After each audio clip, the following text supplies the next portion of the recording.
क्या आपने कभी ये चीज नोटिस की है कि जब भी आप दिन की शुरुआत करते हो तब तो आप बहुत ज्यादा फ्रेश फील करते हो, लेकिन जैसे जैसे दिन आगे बढ़ता है आपके एनर्जी लेवल्स अचानक से नीचे गिरने लगते हैं। एक थकावट सी होती है, काम करने का मन नहीं करता और ओवरऑल आप बहुत ज्यादा लेजी फील करते हो। फिर एक टाइम आता है जब कुछ भी प्रोडक्टिव करने का मन ही नहीं करता, चाहे वो काम हो, पढ़ाई हो या फिर जिम में जाना हो। मन करता है बस बेड पे लेटे रहे, फोन उठाए और बस स्क्रॉल करते रहे, और देखते ही देखते दिन कब और कैसे खत्म हो जाता है आपको पता भी नहीं चलता। ये चीज सिर्फ आपके साथ नहीं हो रही, ये आज की डेट में बहुत लोगों की प्रॉब्लम है। अगर मैं आपको इस प्रॉब्लम को एकदम सिंपल वर्ड्स में समझाना चाहूँ तो देखो, हमारा ह्यूमन ब्रेन जो है ना, वो एक बैटरी की तरह काम करता है। जब आप सुबह उठते हो तब आपकी मेंटल एनर्जी फुल होती है, फिर दिन भर के डिसीजन मेकिंग, स्ट्रेस और डिस्ट्रैक्शन से ये एनर्जी धीरे धीरे ड्रेन होने लगती है। आपका ब्रेन एक टाइप से एक स्मार्ट मशीन है। जब उसको लगता है कि ये एनर्जी कम हो रही है तब वो ऑटोमेटिकली पूरे सिस्टम को शट डाउन करके एनर्जी कंजर्व करने की कोशिश करता है। आपको वो धीरे धीरे लेजी फील करवाता है ताकि आप एनर्जी बचा सको। इसको ना एक मोबाइल फोन के बैटरी जैसे समझो। जब आपका फोन 100% चार्ज होता है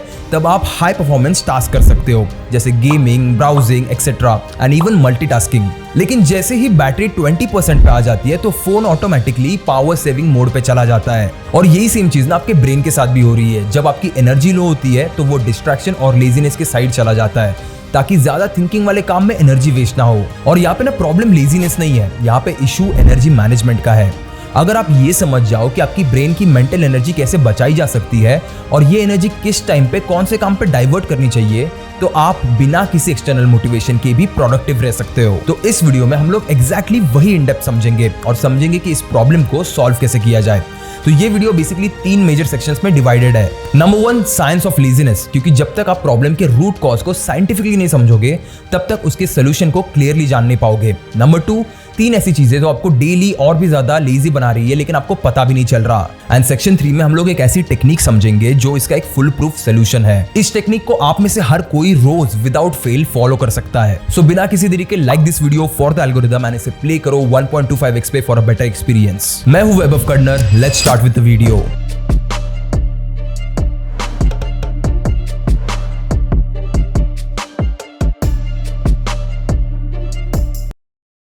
the hidden science behind laziness.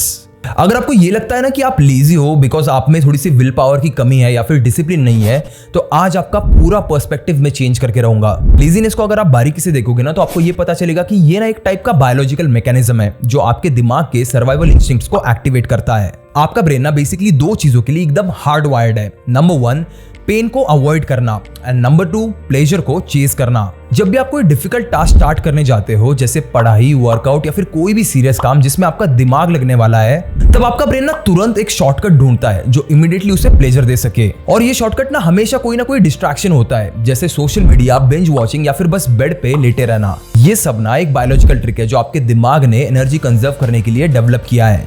इसे ना आपको एक एग्जांपल के साथ समझाता हूँ। क्या आपने कभी ये सोचा है कि क्यों एक 10 मिनट का टास्क स्टार्ट करने में भी बहुत ज्यादा मुश्किल लगता है, लेकिन वही 2 घंटे का एक बिंज वॉचिंग सेशन जिसमें आप अपनी फेवरेट सीरीज या फिर मूवीज देख रहे हो, वो बिना किसी एफर्ट के ऐसे ही इजीली हो जाता है। अब ये सब होता है आपके दिमाग में पाए जाने वाले केमिकल डोपामिन की वजह से। स्टैनफोर्ड यूनिवर्सिटी की एक न्यूरोसाइंस स्टडी ने ये प्रूव किया कि जब फोकस के साथ आप कोई भी टास्क करते हो, जैसे डीप लर्निंग हो गया या फिर रीडिंग हो गया, तो आपके ब्रेन में ना डोपामिन लेवल्स 50 to 70% स्पाइक होते हैं। और वही दूसरी तरफ जब भी आप कोई भी इंस्टेंट ग्रेटिफिकेशन वाली एक्टिविटीज करते हो, जैसे स्क्रोलिंग, गेमिंग या फिर जंक फूड खाना, तो यही सेम डोपामिन लेवल्स 150% स्पाइक हो जाते हैं, जो लिटरली पहले वाली वैल्यू से डबल है। इसी वजह से आपका ब्रेन उन एक्टिविटीज को और भी ज्यादा रिवॉर्डिंग मार्क कर लेता है और उसी को बार बार रिपीट करना चाहता है। मतलब आपके ब्रेन का ना एकदम सिंपल फंडा है, आप जितनी बार डिस्ट्रैक्शंस फॉलो करोगे उतना ही आपका दिमाग डिफिकल्ट टास्क को अवॉइड करेगा। एग्जाम्पल के लिए मान लो रोहन एक ऐसा बंदा है जो डेली इंस्टाग्राम रील्स देख के डोपामिन स्पाइक्स लेता है। अगर वो डेली इस चीज को लंबे टाइम तक कंटिन्यू करता रहा तो उसका दिमाग उसे और भी ज्यादा डिस्ट्रैक्शंस की डिमांड करेगा। इसका मतलब जितने भी सारे कंसंट्रेशन बेस्ड काम है ना, जैसे स्टडीज, डीप वर्क या फिर लर्निंग, उसे और भी ज्यादा बोरिंग लगने लगेगा। और ये ना ठीक वही रीजन है जिसकी वजह से आप प्रोडक्टिव काम स्टार्ट करने से पहले ही आपका हाथ ऑटोमेटिकली फोन उठा लेता है। ये कोई हैबिट नहीं है, ये एक न्यूरोकेमिकल एडिक्शन है। उसके बाद आपको और एक कंसेप्ट को समझना पड़ेगा जो है एनर्जी कंजर्वेशन मैकेनिज्म। आपका ब्रेन इवोल्यूशन के टाइम से ही एनर्जी कंजर्वेशन मोड पे सेट है। हजारों साल पहले जब ह्यूमंस हंटर गैदरर थे तब सर्वाइवल के लिए एनर्जी सेव करना बहुत ज्यादा जरूरी था। उस टाइम पे ना फिजिकल वर्क और हंटिंग के बाद लोग जनरली रेस्ट करते थे ताकि अगले दिन के लिए एनर्जी बची रहे। और आज की हमारी प्रॉब्लम ही यही बन चुकी है कि आज हमें सर्वाइवल के लिए हंटिंग या फिर गैदरिंग नहीं करना पड़ता, लेकिन हमारा दिमाग सालों के एवोल्यूशन की वजह से आज भी वही ओल्ड प्रोग्रामिंग से चल रहा है। मतलब आपको जब भी कोई डिफिकल्ट काम करना होता है ना, तब आपका ब्रेन हमेशा ये सोचता है कि यार अगर इसे अवॉइड किया जा सकता है तो क्यों ना करे। और इसी वजह से ये जो लेजीनेस है वो आपका एक डिफॉल्ट रिस्पॉन्स बन जाती है हर चीज के लिए। आप ना हमेशा ऐसे सारे वर्ड्स यूज करते हो जैसे छोड़ ना यार, कल कर लूंगा, ऐसे अभी मूड नहीं है। इसका बेस्ट एग्जांपल है सुबह उठना। जब भी आप सुबह उठ के बस बेड पे लेटे रहते हो तो पूरा दिन आपको थका थका सा फील होता है। और वही दूसरी तरफ जब भी आप उठने के बाद तुरंत एक कोल्ड शॉवर या फिर थोड़ा सा मूवमेंट करते हो, जैसे जॉगिंग हो गया या फिर स्ट्रेचिंग हो गया, तो आप इंस्टेंटली अलर्ट फील करने लगते हो, क्योंकि यहाँ पे ना आप अपने ब्रेन को डेलिब्रेटली ये सिग्नल देते हो कि भाई दिन शुरू हो चुका है, अब मुझे फुल एनर्जी की जरूरत है। उसके बाद तीसरी चीज जो आपको समझनी पड़ेगी वो है लैक ऑफ मीनिंगफुल गोल्स। ये ना एक और बड़ा रीजन है जो आपको लेजी बनाता है। आपके गोल्स उतने एक्साइटिंग नहीं है। हाँ, आपको बड़ा घर चाहिए, गाड़ी चाहिए, बहुत सारे पैसे चाहिए, बट इससे आपका ब्रेन उतना ट्रिगर नहीं हो पाता। इसमें ना आपको एक और हिडन इंग्रेडिएंट मिलाना पड़ता है जो है इमोशंस का। कभी ये सोच के देखा है जब आप अपनी ड्रीम कार घर लेके आओगे और अपनी माँ को पहली बार गाड़ी में बिठाओगे तो कैसा लगेगा? कभी इस मोमेंट को फील या फिर इमेजिन किया है कि जब आप उस गाड़ी की चाबी अपने पापा के हाथों में दोगे तो उन्हें कितनी खुशी होगी, वो कितना ज्यादा प्राउड फील करेंगे। This is exactly how you add emotions to your dreams. अगर आपका गोल ही वीक है ना तो आपका दिमाग ऑटोमेटिकली डिस्ट्रैक्शंस ढूंढने लगेगा, लेकिन जब आपका गोल स्ट्रांग होता है ना तब आपका दिमाग इन डिस्ट्रैक्शंस को साइड में हटाने लग जाता है। इसका ना एक बहुत ही फेमस एग्जांपल आपको देके बताता हूँ। इलॉन मस्क ने जब अपनी कंपनी टेस्ला और स्पेसएक्स स्टार्ट की थी तो उनका विजन एकदम सिंपल नहीं था कि मुझे बहुत बड़ी कंपनी बनानी है या फिर मुझे बहुत ज्यादा पैसे कमाने हैं। उनका गोल ना काफी ज्यादा बड़ा था। He wanted to change how we humans think about things. Mars पे जाना, इलेक्ट्रिक कार्स, ये काफी ज्यादा फ्यूचरिस्टिक चीजें हैं। और इसमें ना तड़का लगता है एक और इंग्रेडिएंट का। जब इलॉन मस्क टेस्ला पे काम कर रहे थे तब सबने उन्हें ताने दिए कि इलेक्ट्रिक कार्स बड़ी बोरिंग होती है, कौन ही खरीदेगा इनको। जब पब्लिक में उनकी बेइज्जती हुई तो बंदे ने दिल पे लेके एक ऐसी गाड़ी बना दी जो 0 to 100 किलोमीटर बस 1.9 सेकंड्स में चली जाती है। टेस्ला रोडस्टर, जिसपे इलॉन मस्क ने खुद ने काफी ज्यादा एफर्ट लगाया है, ये दुनिया की फास्टेस्ट प्रोडक्शन कार बुगाटी से भी तेज है। और स्पेसएक्स के साथ भी उनकी कुछ ऐसी सिचुएशन हुई। नील आर्मस्ट्रांग जो पहले इंसान थे जिन्होंने मून पे लैंड किया, वो इलॉन मस्क की खुद की एक बहुत बड़ी इंस्पिरेशन थे। वो उन्हें आइडल मानते थे। उन्होंने एक इंटरव्यू में ये कह दिया कि स्पेसएक्स कुछ ही सालों में फेल हो जाएगा और इस कंपनी का आगे कोई फ्यूचर ही नहीं है। अब इस चीज को सुनने के बाद ना इलॉन मस्क की खुद की आंखों में पानी आ गया था। आप साफ साफ उसे इस इंटरव्यू में देख सकते हो। ऑब्वियस सी बात है यार, जिस इंसान को वो अपना आइडल मानते थे उन्होंने ही उन्हें इतना बुरे तरीके से क्रिटिसाइज किया। बट कुछ सालों बाद जानते हो क्या हुआ? इतने सारे फेलियर्स के बाद भी स्पेसएक्स ने एक ऐसा रॉकेट बनाया जिसे वापस रीयूज किया जा सकता है, जो आज तक इम्पॉसिबल माना जाता था। अब सोचो, अगर गोल सिर्फ ज्यादा पैसे कमाने का होता तो क्या वो डेली 16 घंटे काम करते? नहीं। पहली चीज तो उनका सपना बहुत बड़ा और बहुत ज्यादा विविड था। उन्हें साफ साफ पता था कि उन्हें क्या करना है। और दूसरी चीज, अब उसमें एक इमोशनल एलिमेंट भी जुड़ गया था, इंसल्ट का, जो उनके कॉम्पिटिटर्स ने और यहाँ तक कि उनके खुद के आइडल ने भी की थी। आप मानो या ना मानो, ये इमोशनल एलिमेंट अगर जुड़ गया ना तो एक अकेला बंदा एक पूरे पहाड़ को भी तोड़ सकता है, अकेले एक पूरी टीम को भी जिता सकता है और दुनिया का सबसे अमीर इंसान भी बन के दिखा सकता है। आपका ब्रेन यहाँ पे इतना ऑब्सेस हो जाता है कि लेजीनेस उसके बाद उसके सिस्टम में एग्जिस्ट ही नहीं करती। चाहे दिन हो रात हो, बस आंखों के सामने वही एक गोल दिखाई देता है। तो इस चीज को अपने खुद के लाइफ में प्रैक्टिस करने का एक बहुत ही सिंपल सोल्यूशन है। अपने गोल्स को बड़ा और पर्सनली मीनिंगफुल बनाओ। आपका गोल ना यहाँ पे बस ऐसा नहीं होना चाहिए कि मुझे हेल्दी होना है। उल्टा आपका गोल कुछ इस तरीके से होना चाहिए कि मुझे एक तगड़ी बॉडी बनानी है, 6 पैक एब्स बनाने हैं, ताकि मुझे वापस कोई भी बुली ना कर पाए। या फिर बस ऐसा गोल रख के नहीं चलेगा कि मुझे बस पैसे कमाने हैं। इसके बजाय आपके गोल को कुछ इस तरीके से रिफ्रेम करो कि मुझे इतने पैसे कमाने हैं कि मैं अपने माँ बाप के सारे सपने पूरे कर सकूं और उनके चेहरे पे वो सुकून ला सकूं जो उन्होंने कभी मेरे लिए सैक्रिफाइस किया था। तो लेजीनेस ना आपकी कोई वीकनेस नहीं है, ये आपके ब्रेन की वायरिंग और डेली हैबिट्स का एक रिजल्ट है। वायरिंग थोड़ी चेंज करोगे तो आपके रिजल्ट्स भी आपको चेंज होते हुए दिखेंगे। और अगर आप इन 3 चीजों पे काम करना स्टार्ट कर दो ना तो लेजीनेस ऑटोमेटिकली हट जाएगी, क्योंकि आपका दिमाग उसको अलाउ ही नहीं करेगा। इसी के साथ बढ़ते इस वीडियो के दूसरे और सबसे इंपॉर्टेंट सेक्शन पे, 3 साइलेंट किलर्स ऑफ प्रोडक्टिविटी। अगर आपको ये लगता है ना कि आप एक बहुत बड़े प्रोक्रेस्टिनेटर हो, आप चीजों को टालते रहते हो, तो आप गलत हो। प्रोडक्टिविटी का एक्चुअल प्रॉब्लम डिसिप्लिन की कमी नहीं, बल्कि ये 3 साइलेंट किलर्स है जो आपको बिना पता चले हर दिन आपकी प्रोग्रेस स्लो कर रहे हैं। ये सेम प्रॉब्लम सक्सेसफुल लोग सॉल्व करते हैं और इसी वजह से उनका आउटपुट 10x होता है। आज अगर आप इन्हें फिक्स करना समझ गए ना, तो आपकी भी प्रोडक्टिविटी एक अलग ही लेवल पे पहुंच सकती है। अब इसमें सबसे पहला आता है मेंटल क्लटर। सोचो आप एक फोन यूज कर रहे हो जिसमें 50 बैकग्राउंड एप्लीकेशंस ऐसे ही बस चल रहे हैं। अब धीरे धीरे ना उस फोन की स्पीड स्लो हो जाएगी, बैटरी जल्दी ड्रेन होने लगेगी और उस फोन पे कोई भी टास्क एकदम स्मूथली रन कर ही नहीं पाएगा। अब यही एग्जैक्टली सेम चीज आपके दिमाग के साथ भी होती है।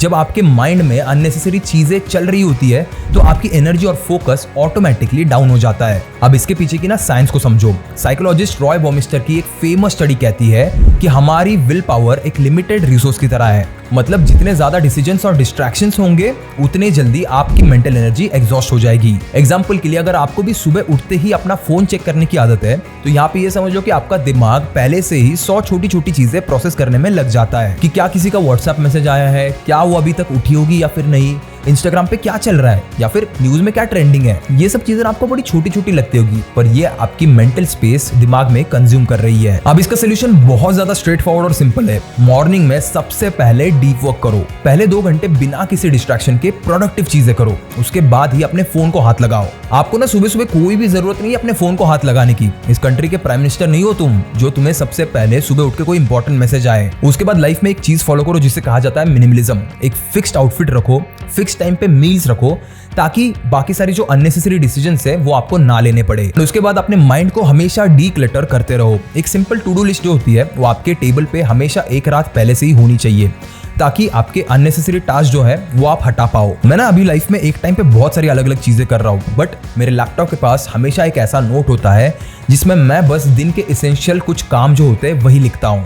अब मुझे ना ये काम छोड़ के बाकी और कोई भी काम बीच में आ जाता है, मैं उसे साइड में हटा देता हूँ, लिख लेता हूँ और दूसरे दिन उसे करता हूँ। अब इससे होता क्या है, मुझे अपने दिन का एक स्पेसिफिक रूटीन पता होता है। मुझे पता होता है कि आज मुझे क्या काम करना है और क्या नहीं करना है, उसे मैं साइड में लिख लेता हूँ। अगर किसी भी काम की प्रायोरिटी इतनी ज्यादा हाई नहीं है तो उसे साइड में लिख के रखो, उसे उस टू डू लिस्ट में मत लिखना। उस लिस्ट पे ना बस वही सारे काम होने चाहिए जो आपके लिए उस दिन पे सबसे ज्यादा इंपॉर्टेंट है और चाहे कुछ भी हो जाए, कितनी भी सारी प्रॉब्लम्स आ जाए, आपको उन्हें उस दिन पे पूरा करना है। और जब से मैं ये चीज कर रहा हूँ ना तब से मैंने अपनी प्रोडक्टिविटी में लिटरली जमीन आसमान का डिफरेंस फील किया है। अभी भी शूट करते हुए बीच में लाइट चली गई थी। मैं चाहता तो अभी शूट को रोक भी सकता था और इसे कल के दिन पे कंटिन्यू कर सकता था बट ये जो अभी आदत लग चुकी है ना कि टू डू लिस्ट के हिसाब से काम करने की, उसी वजह से मैंने अभी शूट को कंटिन्यू रखा। Moving on two point number 2, poor energy management. आप प्रोडक्टिव ना तभी बन सकते हो जब आपकी बॉडी में एनर्जी हो, लेकिन अगर आपकी बॉडी पहले से ही स्लगिश है, थकी हुई है, तो चाहे आप जितना भी मोटिवेशन ले लो आप पीक आउटपुट दे ही नहीं पाओगे। आपके दिमाग को ना एक हाई परफॉर्मेंस इंजन की तरह देखो। अगर आप फ्यूल ही वहां पे सही नहीं डालोगे, यानी अगर आपकी नींद ही ठीक से नहीं हो रही या फिर आप डाइट ही ठीक से फॉलो नहीं करते या फिर आप कभी एक्सरसाइज ही नहीं करते, तो वो इंजन कभी स्मूथली चलेगा ही नहीं। वो हमेशा आपको सही टाइम पे धोखा देगा। एक रिसर्च कहती है कि जो लोग कंसिस्टेंटली 6 आवर्स या फिर उससे कम सोते हैं उनके जो कॉग्निटिव फंक्शंस होते हैं वो 30 to 40% डाउन हो जाते हैं। मतलब आप फिजिकली एक्टिव तो हो लेकिन आपका ब्रेन तभी भी फंक्शन नहीं कर पा रहा है। और एक इंटरेस्टिंग चीज आपको बताता हूँ, क्या आपने कभी ये चीज नोटिस की है कि जब भी आप कोई जंक फूड खाते हो जैसे noodles, chole bhature, burger, pizza, उन्हें खाने के बाद ना आप थोड़ा सा स्लो और लेजी फील करते हो। आप जानते हो ये सब क्यों होता है? ये होता है बेसिकली शुगर क्रैशेस और एनर्जी डिप्स की वजह से। अब ये शुगर क्रैश क्या होता है? जब भी आप ज्यादा प्रोसेस्ड कार्ब्स या फिर शुगर वाले फूड खाते हो जैसे जंक फूड, तो आपका ब्लड शुगर एकदम से स्पाइक करता है, मतलब ग्लूकोज लेवल बहुत ज्यादा हाई हो जाते हैं। अब इस सडन स्पाइक के बाद आपकी बॉडी इंसुलिन रिलीज करती है उस ग्लूकोज के सेल्स में भेजने के लिए। अब यहाँ पे प्रॉब्लम कहाँ पे आती है? इंसुलिन कभी कभी ज्यादा ही ग्लूकोज अब्सॉर्ब कर लेता है जिसकी वजह से ब्लड शुगर एकदम से क्रैश कर जाते हैं, मतलब नॉर्मल से भी बहुत ज्यादा नीचे गिर जाते हैं। और इसका रिजल्ट जानते हो? थकान, ब्रेन फॉग, मूड स्विंग्स और काम में भी मन ना लगना। और बात ना यहीं पे खत्म नहीं होती। अगर आपको भी रात में बिंज वॉचिंग की आदत है, यानी एक एपिसोड के बाद एक और एपिसोड, फिर एक और एपिसोड और उसके बाद कहीं जाके आप 2 या 3 बजे सो रहे हो, तो भाई दूसरे दिन उठ के कितनी भी सारी मोटिवेशनल रील्स क्यों ना देख लो, चाहे आप 10 बार अफर्मेशंस क्यों ना बोल लो, आप प्रोडक्टिव फील कर ही नहीं पाओगे। स्लीप डिप्रिवेशन का डायरेक्ट इंपैक्ट होता है आपकी प्रोडक्टिविटी पे। आपका प्रीफ्रंटल प्रीफ्रंटल कॉर्टेक्स वीक हो जाता है जो डिसीजन मेकिंग और फोकस के लिए रिस्पॉन्सिबल होता है। उसके बाद आपके कॉर्टिसोल स्पाइक करता है जो आपका एक स्ट्रेस हार्मोन है। उसके बाद धीरे धीरे आपकी क्रिएटिविटी और मेमोरी भी डल हो जाती है और डिसिप्लिन तो ऑलमोस्ट जीरो पे आ जाता है। अब इसका सोल्यूशन भी उतना ही सिंपल है, 7 to 8 hours minimum quality sleep low.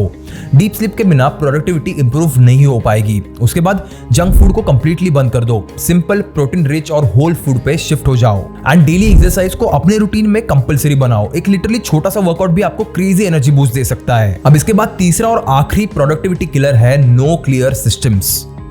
Productivity का ना सबसे बड़ा दुश्मन होता है रैंडमनेस। अगर आपके टास्क और गोल्स ही क्लियर नहीं है ना तो आपका दिमाग हमेशा इजी ऑप्शन पिक करेगा, जैसे स्क्रोलिंग, नेटफ्लिक्स या फिर प्रोक्रेस्टिनेशन। आप जितने भी सारे सक्सेसफुल लोगों को देखो उनमें एक कॉमन पैटर्न मिलेगा। उनके पास एक स्ट्रॉन्ग सिस्टम होता है जो डिस्ट्रैक्शन से उन्हें दूर रखता है। उनका काम ना एक पॉइंट के बाद विल पावर पे डिपेंडेंट नहीं होता, बल्कि एक स्ट्रक्चर्ड प्रोसेस फॉलो करता है जिससे वो डिसिप्लिन रह पाते हैं। अब इसका भी सोल्यूशन बहुत ज्यादा सिंपल है। नंबर 1, टास्क बैचिंग करो। जितने भी सारे आपके सिमिलर काम है ना उन्हें एक साथ रखो ताकि आपकी एनर्जी फालतू में वेस्ट ना हो। जैसे रीडिंग या फिर राइटिंग को आप क्लब कर सकते हो क्योंकि वो चीजें जनरली आप एक ही जगह पे बैठ के करोगे। उसके बाद ग्रोसरी शॉपिंग, बैंक विजिट या फिर स्टेशनरी लेना है, इन सारे कामों को क्लब कर दो। बाहर जाके होने वाले सारे काम एक ही आउटिंग में निपटा दो। बार बार निकलने से आपका टाइम और एनर्जी दोनों वेस्ट हो रहे हैं। एंड उसके बाद टाइम ब्लॉकिंग की टेक्निक को फॉलो करो। पहले से ही डिसाइड कर लो कि आपको किस टाइम पे क्या क्या काम करना है। अब ये तो बस 2 चीजें थी, ऐसे कई सारे अलग अलग टेक्निक्स और प्रोसेसेस मैंने एटॉमिक हैबिट्स की इस बुक की डिटेल्ड समरी में ऑलरेडी कवर किया है। आप इस पूरी वीडियो के दौरान उसे जब चाहो तब आई बटन पे क्लिक करके देख सकते हो। अब आगे बढ़ने से पहले एक बार क्विकली रिवाइज कर लेता हूं ताकि जितने भी सारे लोग नोट्स बना रहे हैं उन्हें आसानी हो। तो अगर आपको भी पहले से और ज्यादा प्रोडक्टिव बनना है तो आपको सिर्फ डिसिप्लिन से काम नहीं चलेगा।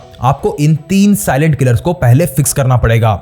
नंबर 1, मेंटल क्लटर, जिसमें डिस्ट्रैक्शंस और एक्स्ट्रा डिसीजंस को हटाओ। नंबर 2, एनर्जी मैनेजमेंट सिस्टम, जिसमें स्लीप, डाइट और एक्सरसाइज को अपनी प्रायोरिटी बनाओ। एंड नंबर 3, क्लियर सिस्टम्स, जिसमें अपनी प्रोडक्टिविटी को हैबिट्स और सिस्टम्स पे शिफ्ट करो। आपने अगर ये 3 चीजें भी इंप्लीमेंट कर दी ना तो आपकी प्रोडक्टिविटी एक स्ट्रगल नहीं बल्कि एक डिफॉल्ट हैबिट बन जाएगी आपकी। और इसी के साथ हम लोग आ चुके हैं इस वीडियो के लास्ट सेक्शन पे, the ultimate full proof solution for productivity. अब इसे मैंने नाम दिया है द 3 स्टेप फिक्स, और इसे फॉलो करके आप इस लेजीनेस की साइकिल को आज से लिटरली अभी से तोड़ सकते हो। इसमें नंबर 1 पे आता है डोपामिन डिटॉक्स। आज ना आप इतना ज्यादा लेजी इसलिए फील कर रहे हो क्योंकि आपका दिमाग कहीं ना कहीं पे ओवर स्टिमुलेटेड है। सोशल मीडिया, जंक फूड और कांस्टेंट नोटिफिकेशंस ने आपके डोपामिन सिस्टम को एक टाइप से हाईजैक कर लिया है। अब इसका सोल्यूशन क्या है? 1 डे डोपामिन डिटॉक्स। एक दिन के लिए 0 सोशल मीडिया, 0 जंक फूड और 0 अननेसेसरी एंटरटेनमेंट ट्राई करके देखो। ये एक तरह से आपके रीसेट बटन की तरह काम करेगा जो इस प्रोसेस का फाउंडेशन बनेगा। रील्स, शॉर्ट्स, एक्सेसिव स्क्रोलिंग को लिमिट करो। सिर्फ इंटेंशनल कंटेंट कंज्यूम करो जो आपको ग्रो करे। मुझे पता है आपको ना थोड़ा सा बोरिंग लगेगा, अलग अलग थॉट्स दिमाग में आएंगे, बट कैसे तो भी करके बस शुरुआत के 2 दिनों के लिए खुद को पुश करना। उसके बाद step number 2, energy optimisation. Lazy होने का सबसे बड़ा रीजन है लो एनर्जी लेवल्स। अब इसके लिए सबसे पहले तो अपने स्लीप शेड्यूल को फिक्स करो। 7 to 8 आवर्स की क्वालिटी स्लीप एटलीस्ट आपको हर रोज मिलनी चाहिए। और उसके लिए रात को जितना भी आप स्क्रीन टाइम अवॉइड कर सकते हो और एक फिक्स बेड टाइम रख सकते हो उतना रखो। Number 2, always eat for energy. Junk food को हटाओ यार, प्रोटीन, फाइबर, हेल्दी फैट्स पे शिफ्ट करो and move for 30 minutes every single day. Workout या फिर वॉक को ना अपने लाइफ में एक कंपलसरी पार्ट बनाओ। ये एक टाइप से नेचुरल एनर्जी बूस्टर्स है जो आपकी लेजीनेस को कंप्लीटली हटा देंगे। उसके बाद नंबर 3, सिस्टम ओवर मोटिवेशन। अपने लाइफ में एक नॉन निगोशिएबल रूटीन सेट करो। अपने दिन का एक टाइप से एक स्ट्रक्चर बनाओ। सुबह उठते ही आपके पास एक फिक्स्ड प्रोडक्टिविटी रिचुअल होना ही चाहिए। यही सारी वो छोटी छोटी या फिर एटॉमिक हैबिट्स होती है जो आपको कॉन्स्टेंटली प्रोडक्टिविटी मोड में रखती है। और एकदम से एकदम एक्सट्रीम पे जाने की कोई जरूरत नहीं है। अगर आप ऐसा करोगे तो आप इसे फॉलो कर ही नहीं पाओगे। धीरे धीरे एक दिन पे एक हैबिट को इंट्रोड्यूस करो। एंड में आपको बस यही कहना चाहूंगा कि the choice is always yours. अगर आप आज भी लेजी फील कर रहे हो और आप उसके बारे में कुछ भी नहीं कर रहे हो ना तो एक चीज याद रखना, हर एक लेजी दिन एक लॉस्ट अपॉर्चुनिटी की तरह है। यहाँ एक सबसे बड़ी प्रॉब्लम जो कोई समझना ही नहीं चाहता वो ये कि हम सबके पास ना यहाँ पे बहुत ज्यादा लिमिटेड टाइम है और हर एक आलस भरा दिन आपको आपके एंड गोल से, आपके ड्रीम से धीरे धीरे दूर कर रहा है। आज आप जो भी बनना चाहते हो, सक्सेसफुल, फिट, फाइनेंशियली इंडिपेंडेंट, वो सब सिर्फ एक चीज पे डिपेंड करता है कि आज आप क्या चूज करते हो। और जितनी भी बार आप कंफर्ट चूज करते हो उतनी बार आप अपनी पोटेंशियल को सैक्रिफाइस कर रहे हो। और जितनी बार आप छोड़ना यार कल से स्टार्ट करूंगा ये बोलते हो ना, उतनी बार आप अपने ड्रीम को एक और दिन से डीले कर रहे हो। आप रियलाइज नहीं करोगे, लेकिन कल करूंगा करते करते एक दिन आपकी उम्र हो जाएगी और फिर आप सोचोगे कि काश यार तब कुछ किया होता तो आज मैं किसी और स्टेज पे होता। इसलिए मैं आपको यहाँ पे एक सिंपल चैलेंज देना चाहता हूँ। सिर्फ 7 दिन के लिए ये 3 स्टेप्स फॉलो करो। Number 1 dopamine detox, number 2 energy optimisation and number 3 system over motivation. इसे ज्यादा नहीं, बस 1 वीक के लिए ट्राई करके देखो। आप खुद फील करोगे कि आपके एनर्जी लेवल्स, फोकस और प्रोडक्टिविटी 10x हो चुकी है। लाइफ ना आपको बस 2 ही ऑप्शंस देती है, या तो आप वही पुराने पैटर्न्स फॉलो करते रहो, वही एक्सक्यूजेस देते रहो, या फिर आज एक ऐसा डिसीजन लो जो आपकी लाइफ का कंट्रोल वापस आपके हाथों में लाके रखे। तो बस यही था आज की वीडियो के लिए। कमेंट्स में मुझे ये जरूर बताना कि आपको ये वीडियो कैसी लगी और पुराने वीडियोस ने आपके लाइफ में, आपके माइंडसेट में क्या क्या चेंजेस लाए हैं। मैं मिलूंगा आपको अगली वीडियो में ऐसे एक और इंटरेस्टिंग टॉपिक के साथ। तब तक के लिए keep hustling, keep learning and as always keep inspiring.